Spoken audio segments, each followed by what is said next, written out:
네, 안녕하세요. AP투자연구소의 윤사무의 팀장입니다. 오늘 알아볼 기업은 명신산업이고요. 코드 번호는 009900입니다. 현재 21년도 1월 7일이고요.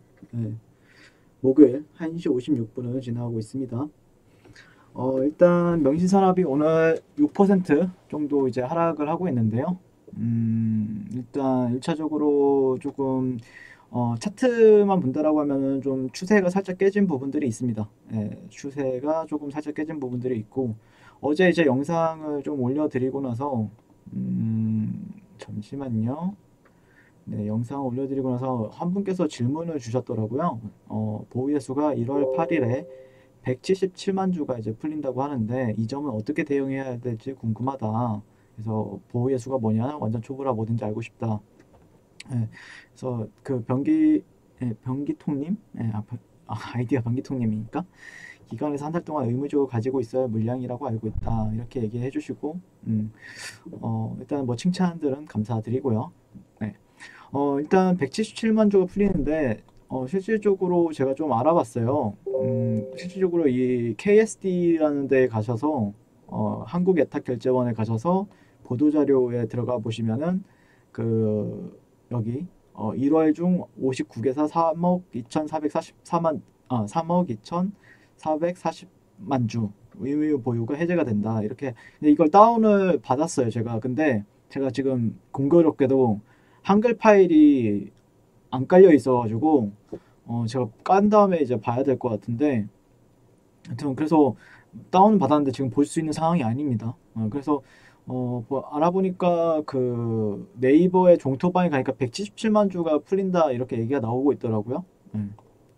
그리고 뉴스도 한번 찾아봤어요. 신규 상장하면은 매도 가능한 주식을 대주주는 통상 1년간 매도가 금지가 되고요. 명신산업 역시 대주주는 1년간 매도가 금지된다. 이런 비율은 49%이다. 명신산업 상장일 매도 가능한 주식은 17.6%, 3개월 보호 예수 기간은 8%, 총 발행량의 이제 8%가 되겠죠. 유통 가능한 물량의 8%가 되겠죠. 정정하겠습니다. 그래서 이제 예전에 이제 그 명신산업을 리뷰할 때 근데 그 뭐 리스크 요인이라고 하면은 신규 상장주 같은 경우에는 어쩔 수 없이 숨은 유통 물량 이거에 대해서 한번 얘기를 한 적이 있었는데 처음 리뷰할 때 그러니까 제가 SK 바이오팜이라는 종목도 리뷰를 하고 있고 빅히트라는 종목도 리뷰를 하고 있어요. 이게 다 신규 상장주잖아요. 그리고 최근에 뭐 카카오 게임즈라는 회사도 뭐 다른 분이 하고 계시고 있지만 논란이 되고 있는 게 이제 기관 투자자의 의무 보유 확약 물량이라는 게 있습니다. 네. 그래서 뭐 그런 부분들에 있어서 조금 리스크는 따른다라고 말씀드렸었는데 177만 주면은 지금 주식 수가 한 4천주? 4천만 주니까 약, 약 한 4%에서 4%? 4%에서 5% 정도 되는 물량이거든요, 이게. 4에서 5% 정도 되는 물량인데, 뭐 그렇게 큰 물량이라고 볼 수는 없죠. 그렇게 큰 물량이라고 볼 수는 없지만, 어쨌든 근데 그런 게 이제 나오게 되면은, 나오기 직전에는 긴장할 수밖에 없죠. 내일이니까, 좀 긴장을 할 수밖에 없는 부분들이고, 이게 또 기관 투자자들이 벌써 이, 1월 8일이라고 하지 않았나요? 지금 1월 7일인데 벌써 나오고 있는 건가? 이게 어떻게 된 거지? 네, 아무튼 좀 매도세가 좀 센 거 맞는 것 같습니다. 기관이랑 투신 쪽에서. 네. 그래서 어제 그런 부분들이 근데 그게 뭐 호재냐 악재냐는 뭐 실질적으로 악재에 조금 더 가깝습니다. 근데 그것 때문에 무조건 100% 떨어진다라고 말하기엔 좀 무리가 있어요. 그러니까 SK 바이오팜을 예를 들게 되면은 SK 바이오팜이 지금 의무 보유 예수 물량이 한 두 번 정도 풀렸단 말이에요. 네, 이날 그리고 갭으로 떨어지죠. 네, 갭으로 떨어지고 이날도 이날도 지금 그 의무 보유 예수 물량이 풀리면서 이거 관련해서 제가 리뷰를 했었는데 상당히 그 대용주임에도 불구하고 한 10, 11% 정도씩 이렇게 떨어져요. 네. 그렇다고 해서 뭐 무조건 떨어지냐 빅히트를 보시게 되면은 빅히트가 아마 이날인가 아마 그때가 그 의무 보유 예수 물량이 상당히 많이 풀리는 날이 있었을 거예요. 근데 오히려 그때 당시에 3분기 실적이 상당히 잘 나오면서 오히려 올려버렸어요. 그래서 무조건 내려간다, 무조건 올라간다 라고 말하기엔 좀 무리가 있는 것 같고, IB 아주 IB 투자라는 종목도 있거든요. 실질적으로 그 의무보호 예수 물량이 아마 이날 정도인가? 네, 이날인가? 아마 이날인가? 아무튼 언제 정도에 이렇게 좀 풀리는 날이 있었을 겁니다. 근데 올려버리더라고요, 그냥. 그 뭐더라? 크래프톤 관련주이기도 하고, 뭐 나스닥에 관련되어 있는 뭐 바이오 여기에도 뭐 상장이 된다라는 이슈가 있었는데, 아무튼 그렇다고 해서 무조건 내려간다라고 말하기엔 좀 무리가 있는 것 같고, 근데 리스크 관리는 할 필요는 있겠죠. 명신산업 같은 경우는 진짜로 그게 뭐 적다면 적은 거고 많다라고 많은 물량이 될 수도 있는데, 어제도 말씀을 드렸지만 오일선이 깨지면은 조금 위험한 부분들은 있어요. 예. 실질적으로 그렇게 막 조금 그게 또 이제 60분 봉상에서는 나올 수 있는, 어제 이제 설명을 드렸던 거는 저항을 받는 구간들이 한 세 차례, 이렇게 한 번, 두 번, 세 번. 그러면 올라갈 주식이라고 하면은 최소한의 이 하단 구간은 안 깨는 게 좋거든요. 예, 이 하단 구간은 웬만하면 안 깨는 게 좋은데, 지금 현재 조금 아슬아슬하죠. 아슬아슬하게 이게 로그 만약에 선형으로 한다라고 하면은 다시 체크를 해야 되는데, 일반적으로 여러분들이 이제 선형 묶음을 많이 보시니까 선형으로 체크를 한다라고 했어도 아마 깨졌을 확률이 높죠. 지금 제가 체크를 하게 되면은, 네, 깨진 어제 오늘 깨졌습니다. 오늘 깨지고 되돌림까지 준 상황입니다. 네, 깨지고 시가가 위에서 형성이 되고 상승. 네, 그러니까 여기서는 무조건 올라가 줘야 되는 그림이 나왔어야 되는데, 시가 자체가 깨지고 시작을 하니까 리테스트하고 지금 빠지고 있는 그림인 거죠. 네. 그러다 보면은 시장 참여자들은 매수세가 급격히 뭐라 해야 될까, 심리적으로 조금 안 좋아지는 흐름을 보여주고 있거든요. 그게 이제 분봉상에서는 51선이고, 그 다음에 일봉상에서는 51선, 일봉상에서는 5일선 정도가 이제 보시면 되는데, 저라면은 리스크 관리에 들어갈 필요는 있다고 생각합니다. 1차적으로 리스크 관리에는 들어갈 필요가 있고, 그러다가 예시를 들어서 이게 추세는 이런 식으로 올라갈 거 아닙니까? 트렌드는 올라갈 거고, 예시를 들어서 이게 빠지지 않고, 여기서는 정석은 이제 빠지는 게 정석인 거고, 예를 들어서 꾸역꾸역꾸역 올라오다가 돌파하고 이렇게 지지받는 흐름이 관찰이 된다라고 하면은, 이때 다시 한번 사는 게 더 나을 수가 있습니다.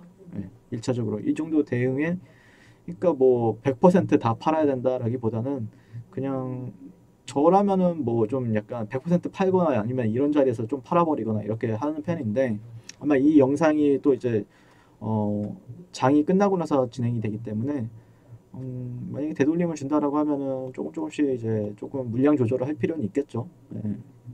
그래서 단기적으로는 막 이쁜 차트는 아니다 보니까, 단기적으로는 어느 정도의 반등 흐름이 보였었죠. 반등 흐름이 보였었고, 근데 이제 제가 기대했던 거는 여기선 그래도 좀 지지해주는 흐름을 보여주면서 점진적으로 조금 올라가주는 흐름을 기대를 했었는데, 이런 식으로 기대를 했었는데, 그런 시나리오가 1번이었다라고 하면은 지금 2번 시나리오가 나온 거죠. 이탈이 나온 상황이기 때문에 조금은 보수적으로 대응을 하다가, 그게 차트가 결국에는 살린다라고 하면은 그때 접근을 해도 늦지는 않다라고 생각을 하고 있고, 뭐 이렇게 조금 리스크 관리하다가 좀 뭐 내려와 준다라고 하면은 조금 지지 라인을 다시 잡고 좀 반등해 줄 때 그때 다시 물량 확대라든지 그런 전략도 유효한 부분이 있겠다라고 말씀을 드릴 수 있겠네요. 네.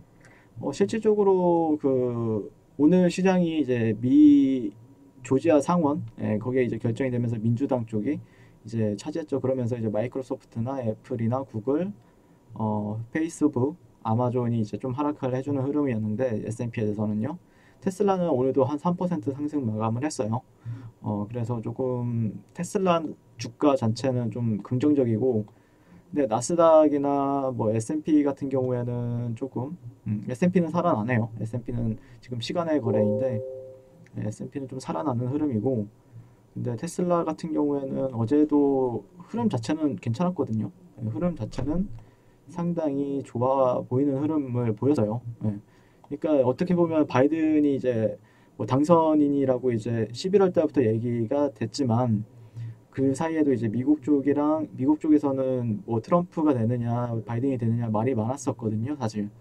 근데 어떻게 보면은 테슬라 같은 경우에는 또 친환경차 그리고 명신산업 같은 경우에도 지금 테슬라 비중이 한 제가 찾아보니까 한 30%에서 40% 정도 되고 그 외에 현대차, 현대기아차, 뭐 BMW 이렇게 일을 하고 있는데 명신산업 같은 경우에 그래서 친환경차랑 이제 전기차에 이제 들어가는 핫스탬핑이라는 기술을 가지고 있고 그런 부분들에 있어서 좀 기대감도 있는 종목인데 테슬라는 올라가지고 있는데 명신산업은 떨어지고 있다. 그러면은 조금 뭐 같이 볼 수도 있겠지만 근데 무조건 또 100% 같이 간다라고 말하기엔 좀 무리가 있기 때문에 음, 조금 리스크 관리하다가 또 괜찮은 자리가 나온다라고 하면 그때 접근하고 네, 그럼 좀 유연하게 좀 대처할 필요는 있겠죠. 지금 상황에서는요. 네.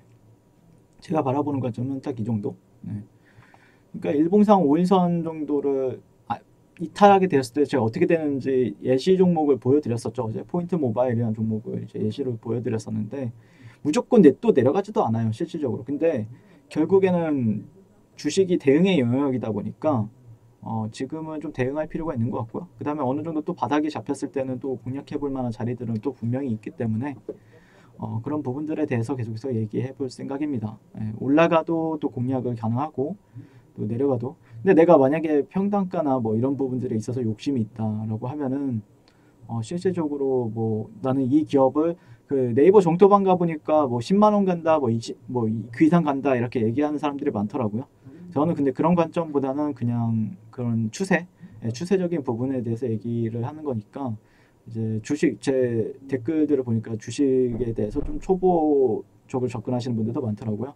초보이신 분들도 많은데 근데 이게 무슨 말인지 좀 뭐 그 알아듣지 못하는 그 알아듣기가 힘들 수도 있습니다. 예, 알아듣기가 힘들 수도 있는데 그냥 1차적으로 이게 주가가 상승을 유지한다라고 하면은 1차적으로는 제가 생각했을 때는 이 그냥 기준점이 되는 건 이 파란 선은 위에 있다라고 하면은 깬다라고 하더라도 바로 이제 회복을 해준다라고 했을 때는 매수 관점으로 계속해서 보는 게 핵심이에요. 저 같은 경우에는 깨진다라고 하더라도 살짝 깨지고 바로 회복을 해준다라고 하더라도 해준다 했을 때는 매수 관점인데 이 아래로 빠지게 되면은 조금 이제 역추세 거래를 해야 되는데 여기까지는 그래도 추세 거래였다.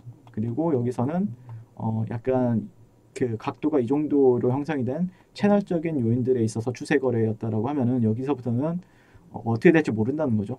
이런 식으로 빠질 수도 있는 거고 여기를 돌파하고 나서 지지받고 더 갈 수도 있는 부분이 있는데 1차적으로 제가 여기 추세 거래에 있어서 얘기했던 거는 여기를 이제 지켜준다라고 하면은 조금 더 올라가는 데 얘기를 해본다라고 하면은 그게 이제 시나리오가 2번 시나리오로 작용이 되고 있다 보니까 지금은 최소한의 이전의 지지선이나 아니면 다음 지지선까지도 열어둘 수 있는 위치. 그러니까 이때는 상승 쪽 방향이 6대 4 정도였다라고 하면은 지금은 하락 쪽 방향이 6이 되는 거고 상승 쪽 방향이 4가 되는 겁니다. 그래서 그런 10%라도 하락 쪽이 더 강하다라고 하면은 그 힘이 좀 리스크 관리. 근데 그거를 이제 5대 5나 다시 6대 4로 만들기 위해서는 필요한 조건은 이 빨간 선 있죠? 이 빨간 선 위로 최소한의 위로 올라와 줘야 돼요. 그러니까 한 4만 8천 원, 4만 6천 원 이 정도까지도 올라와 주는 그림이 나온다라고 하면은 진입을 해볼 수는 있겠죠. 진입에 대한 근거가 될 수는 있겠죠. 근데 지금 상황에서는 글쎄요. 오늘 뭐 장이 어떻게 끝날지 모르겠는데 갑자기 또 이러다가 쏘는 경우도 있어서 요즘에 장이 좋다 보니까 좀 더 지켜보자라는 의견을 드릴 것 같고요. 만약에 종가상 만약에 여기 이상에서 이 이상에서 못 놀아준다라고 하면은 조금은 조심할 필요는 있다. 정도로만 최소한의 지금 시간대 60분 그 다음에 지금 2시죠. 3시 정도가 되면은 이 정도 그렇다라고 하면은 한 4만 7천 원 위에서는 마감해주는 그림이 가장 좋습니다. 4만 7천 원, 4만 8천 원. 네, 4만 안정적으로 올라와 준다라고 하면 4만 8천 원 이상에서는 안착하는 흐름을 보여준다라고 하면은 내일은 기대해 볼 수 있겠죠. 근데 이제 의무 보호 예수 물량에 그런 리스크적인 요인이 있으니까 그런 부분들 잘 살피셔서 잘 거래하셨으면 좋겠습니다. 감사합니다.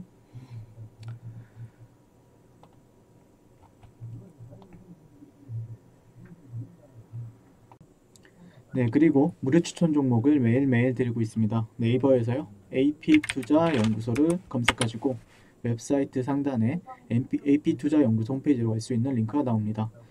클릭하시게 되면 홈페이지로 접속을 하실 수가 있는데요. 화면 가운데 라이브로 깜빡깜빡하는 게 보이시죠? 그 밑에 2021년 무료 추천 종목이 있습니다. 네, 클릭하시게 되면 매일매일 저희 소장님께서 댓글로 리딩을 해드리고 있고요. 21년 첫 거래일이죠, 오늘. 계속해서 매일매일 추천 도와드릴 예정입니다. 자, 오늘의 추천 종목의 동향을 한번 살펴보도록 할 것 같고요. 7시 27분부터 댓글 리딩에 들어가신 걸 볼 수가 있고요. 간밤에 있었던, 주말에 있었던 미증시에 대한 설명부터 상승과 하락에 대한 이유까지 댓글로서 리딩을 도와드리고 있습니다. 그 이후에 9시가 되면 추천 종목이 나가게 되는데요. 오늘은 첫 거래일이라 10시에 추천이 나갔습니다. 그래서 종목명, 매수가, 1차 목표가, 손절가가 함께 제시가 되고요. 오늘 같은 경우에는 디지털 옵틱이란 종목이 현재가 1,100원 기준 매수, 1차 목표가 1,130원, 손절가 1,030원으로 대응합니다. 라고 이렇게 목표가와 손절가가 같이 제시가 됩니다. 지금 이 무료 추천 종목에 그랬을 때 이제 주가가 상승하게 되어 목표가에 도달했을 때는 목표가에 도달했다고 댓글로서 리딩을 도와드리고 있고요. 하락하면 하락하게 되었다고 손절에 대한 리딩도 함께 해드리고 있습니다. 지금 이 무료 추천 종목은 로그인을 하지 않아도 누구나 다 볼 수 있는 공개되어 있는 댓글 리딩이기 때문에 홈페이지에 오셔서 종목이 필요하신 분들은 많은 도움 받아가시면 좋겠습니다. 감사합니다.